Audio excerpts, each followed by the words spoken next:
Assalamualaikum semuanya.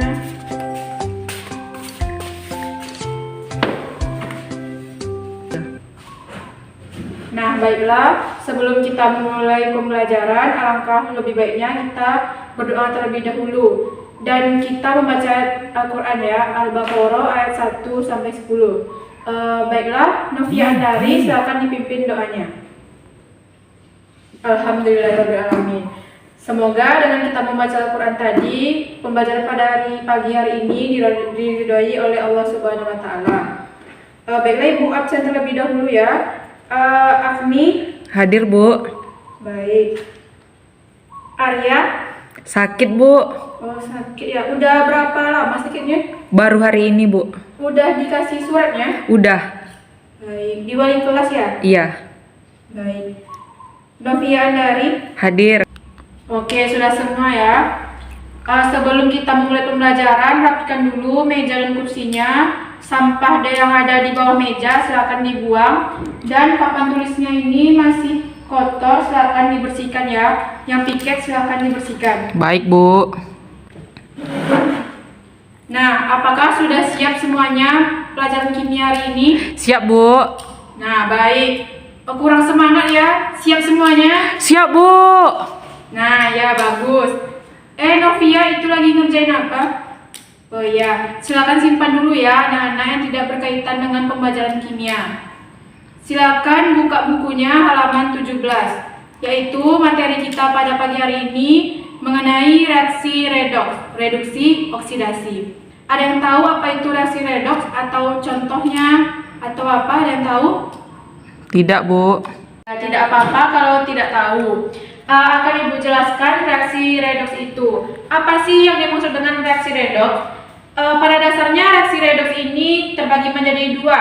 Yang pertama, non-redoks dan redoks, reduksi oksidasi. Misalnya, saat kita mengupas apel, apa yang terjadi kalau apel tersebut kita letakkan di tempat yang terbuka? Membusuk, Bu. Ya, benar. Membusuk dan juga kecoklatan. Benar sekali. Contoh yang kedua yaitu besi. Apa yang terjadi kalau besi tersebut kita letakkan di ruangan yang terbuka? Dia terkena angin dan terkena air. Dia pasti akan Berkarat. ya, dia akan berkarat. Mengapa? Karena besi dan apel ini mengalami reaksi oksidasi. Nah, jadi kesimpulannya apa? Jadi kesimpulannya reaksi redoks itu reaksi yang menangkap dan melepaskan oksigen. Itu teori awalnya. Selanjutnya, teori yang kedua yaitu perkembangannya ternyata reaksi ini berkaitan dengan reaksi yang melepas dan menangkapkan elektron. Dan penemuan terbaru, akibat melepas dan menangkap elektron, terjadi perubahan bilangan oksidasi, BILOK. Ada bilangan oksidasinya yang naik dan ada bilangan oksidasinya yang turun. Nah, selanjutnya bilangan oksidasi atau kita singkat saja dengan BILOK. Penentuan bilangan oksidasi yang pertama yaitu bilangan oksidasi. Silakan dicatat ya, nanti Ibu akan kasih soal. Bilangan oksidasi setiap atom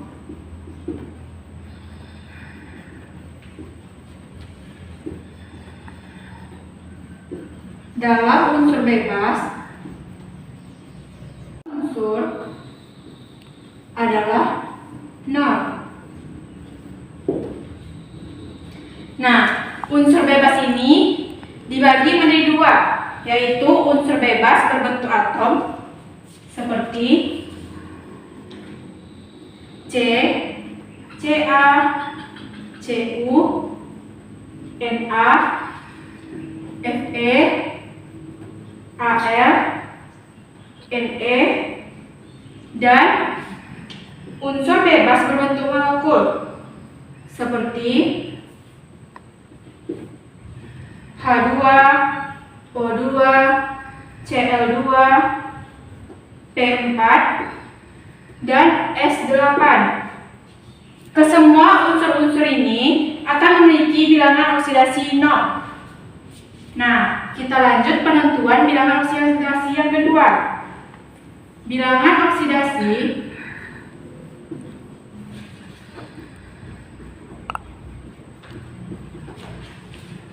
ion suatu atom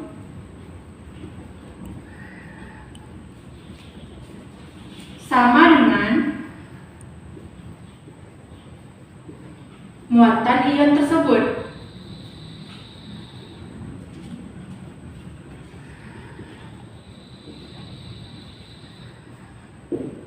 Contohnya Na+. Bilox Na adalah +1. Contoh yang lainnya Fe3+. Nah, Fe3+ ini berapa bilangan oksidasinya? Ada yang tahu? 3+. Ya, benar.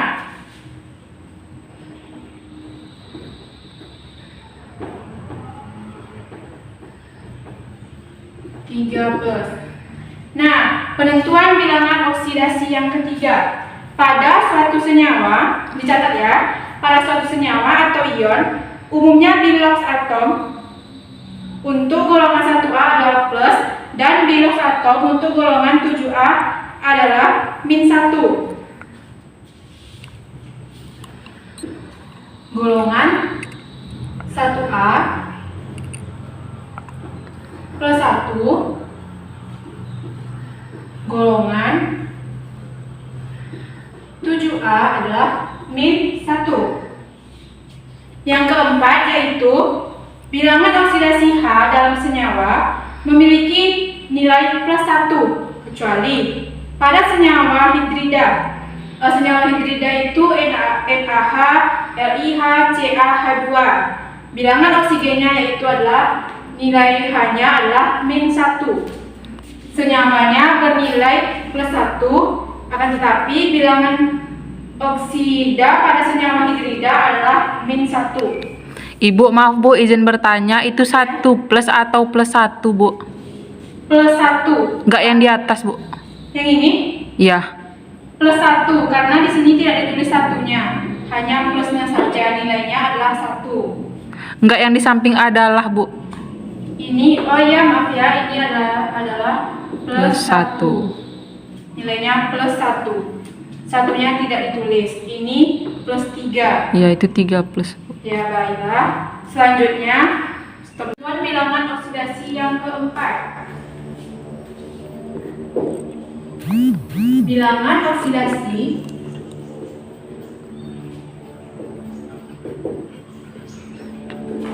senyawa H nilainya +1. Sedangkan bilangan oksidasi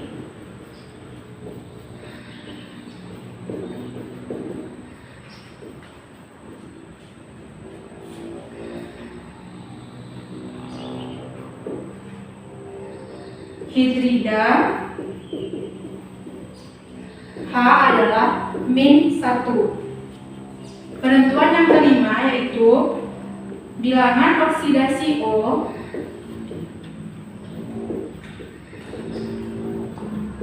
O ini adalah oksigen. Dengan oksidasi O ini dalam bentuk senyawanya adalah +1. Tetapi dalam bentuk senyawa peroksida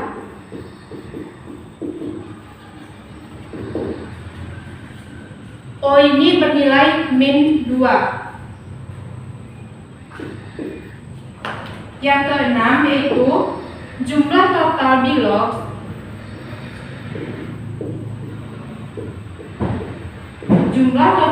atom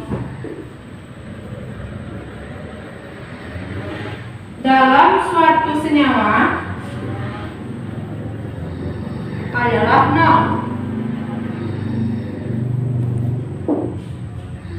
Contohnya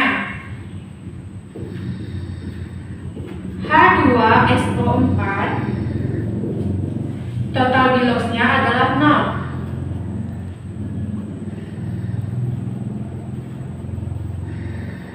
Yang kedua yaitu CO2 2-. Nah, kalau CO2 2- ini berapa bilangan oksidasinya? Yang ini kan 0 karena tidak ada pangkatnya. Kalau CO2 ini 2. 2 apa? 2 min. Ya, benar. Total bilox 2 min. Atau min 2. Nah, kan sudah Ibu jelaskan tadi, ini penentuan bilangan oksidasinya. Ada yang tidak dimengerti? Paham, Bu. Iya nih kan, paham? Kalau paham, Ibu kasih contoh soal. Nanti kalian kerjakan ya.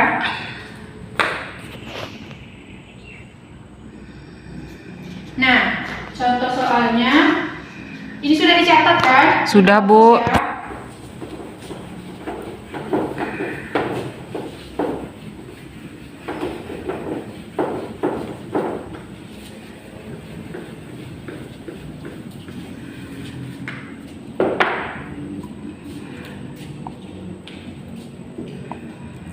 Berapa soal, Bu?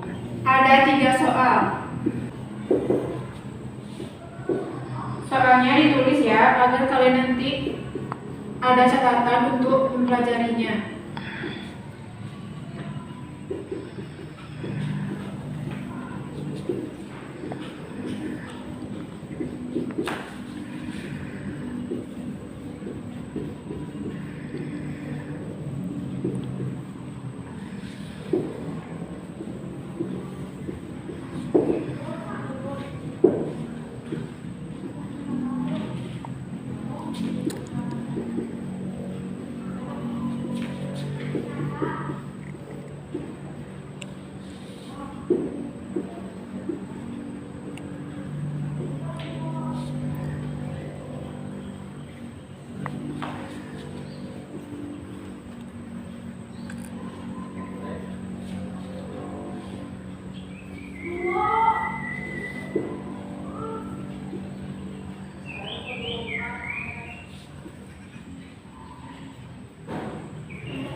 Nah, ada 3 soal ya. Tadi kan sudah Ibu jelaskan penentuan bilangan oksidasi. Nah, di dalam soalnya nanti lihat bagaimana penentuan bilangan oksidasinya. Ibu contohkan saja dulu ya. Yang pertama, nanti kalian kerjakan soal yang B sama C. Barisan yang ini B dan yang ini C. Nah, sebelum kita mengerjakannya, kita uraikan terlebih dahulu untuk mendapatkan hasilnya. BO ini adalah bilangan oksidasi. BOH ditambah BO bilangan oksidasi S ditambah bilangan oksidasi O oksigen sama dengan min 1. Kenapa nilainya min 1? Karena di sini pangkatnya adalah min. Min ini kan tidak ditulis, jadi dia ini 1, tidak ditulis satunya. Nah, BO bilangan oksidasi dari H ini nilainya berapa tadi? 1. Ya, 1.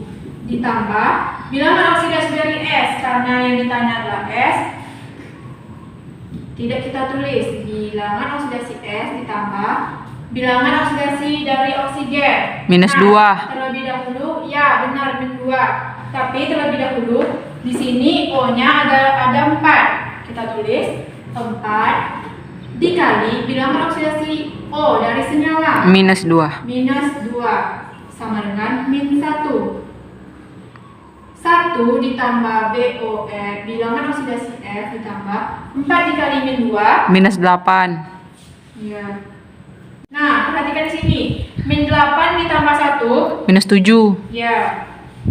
Bilangan oksidasi S ditambah minus 7 sama dengan Minus 1.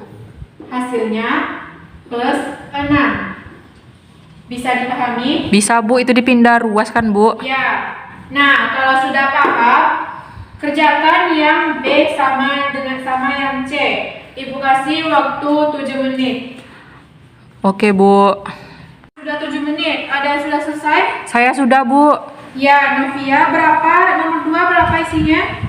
Yang nomor 2 saya dapat plus 7. Ya, benar. Nomor 3 ada yang sudah? Yang C plus 6. Ya, plus 6. Nah, sudah benar ya, sudah banyak yang benar. Jadi Sudah bisa mengerjakannya ya? Sudah, Bu. Nah, pembahasan selanjutnya itu metode bilangan oksidasi. Dalam metode bilangan oksidasi ini didasari atas jumlah elektron yang terlibat. Oleh sebab itu, untuk menyetarakan reaksi ini, jumlah elektron yang berada di kiri maupun di kanan, tanda reaksinya harus sama.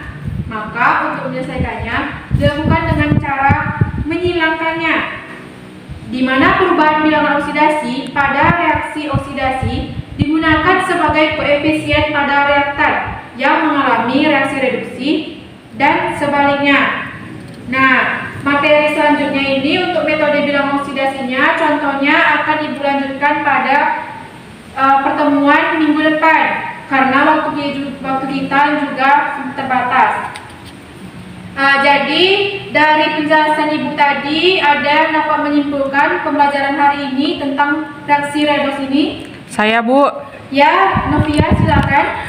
Jadi reaksi reduksi oksidasi ini adalah reaksi yang menangkap dan melepaskan oksigen di mana terjadi perubahan bilangan oksidasi, dan bilangan oksidasi ini ada bilangan oksidasi naik dan ada bilangan oksidasi turun. Contohnya buah apel yang kita kupas terus kita biarkan begitu saja, dan besi yang berkarat. Ya, nah bagus. Nah, beri tepuk tangan kepada temannya. Ibu harap kalian semua juga mengerti apa yang sudah ibu jelaskan tadi dan contoh soal yang sudah kita kerjakan tadi. Apabila ada yang tidak mengerti, boleh ditanyakan ke grup kelas kita ya. Iya, Bu. Ya. Terus yang tidak hadir, untuk yang tidak hadir nanti dibantu temannya ya, dikasih catatannya ke temannya agar temannya yang tidak hadir juga bisa mengerti tentang reaksi redoks ini. Iya, Bu. Baiklah, hanya itu saja yang dapat ibu sampaikan. Lebih dan kurangnya mohon maaf. Kita tutup pembelajaran hari ini dengan mengucapkan alhamdulillahirobbilalamin. Alhamdulillahirobbilalamin. Ibu tutup ya. Assalamualaikum warahmatullahi wabarakatuh. Waalaikumsalam warahmatullahi wabarakatuh. Terima kasih, Bu. Iya, sama-sama.